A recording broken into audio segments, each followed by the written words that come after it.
Hi friends, வாங்க எண்ணெய் கத்திரிக்காய் கிரேவி பார்க்கலாம். ஒரு பாத்திரத்தில் எண்ணெய் ஊற்றிக்கோங்க. இந்த மாதிரி கத்திரிக்காவை கீறி எண்ணெயில் நல்லா வதக்கி தனியாக எடுத்து வச்சுக்கோங்க. இப்போ அதே பாத்திரத்தில் எண்ணெய் ஊற்றிக்கலாம். ஒரு ஸ்பூன் சோம்பு சேர்த்துக்கோங்க. 3 பச்சை மிளகாய் சேர்த்துக்கோங்க. 2 துண்டு இஞ்சி சேர்த்துக்கோங்க. 15 பல் பூண்டு சேர்த்துக்கோங்க.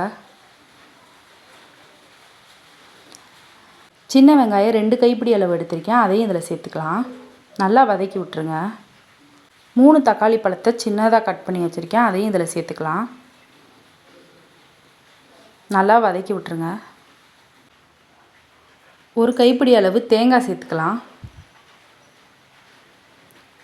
கொஞ்சோண்டு கருவேப்பிலை சேர்த்துக்கலாம். ஒரு ஸ்பூன் மஞ்சப்பொடி சேர்த்துக்கோங்க. ஒரு ஸ்பூன் குழம்பு மிளகாய் பொடி சேர்த்துக்கோங்க. கொஞ்சோண்டு ஜீரகம் சேர்த்துக்கோங்க.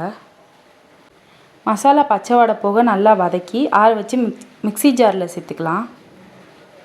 1 கிளாஸ் தண்ணி சேர்த்து நல்லா நைஸாக அரைச்சிக்கலாம். நெல்லிக்காய் அளவு புளி ஊற வச்சுருக்கேன். புளி ஜாஸ்தி சேர்க்கக்கூடாது. கிரேவி ரெடி பண்ணிடலாம். ஒரு பாத்திரத்தில் எண்ணெய் ஊற்றிக்கோங்க. 1 ஸ்பூன் சோம்பு சேர்த்துக்கோங்க. 10 சின்ன வெங்காயம் சேர்த்துக்கோங்க. கருவேப்பிலை மல்லி சேர்த்துக்கோங்க. வதக்கி வச்சுருக்க கத்திரிக்காவை இதில் சேர்த்துக்கலாம்.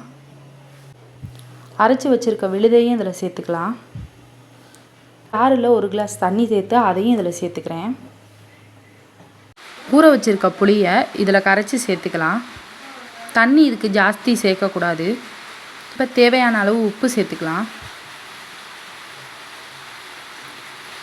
மசாலாவையும் கத்திரிக்காவையும் நல்லா கிண்டி விட்ருங்க, கத்திரிக்காயில் சேர்கிற மாதிரி.